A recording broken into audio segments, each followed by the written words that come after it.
Tahukah kamu di game Bully, jika kita pergi ke daerah Blue Skies Industrial Park, ada banyak rumah-rumah warga. Nah, salah satu dari rumah tersebut, ada satu rumah yang dimana jika kita dekati, maka akan terdengar suara seperti berikut. Hey, how you doing?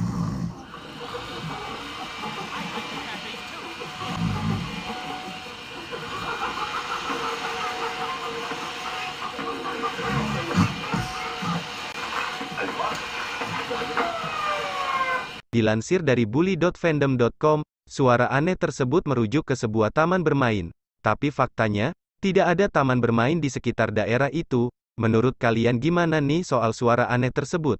Apakah kalian punya teori lain? Tuliskan pendapat kalian di kolom komentar.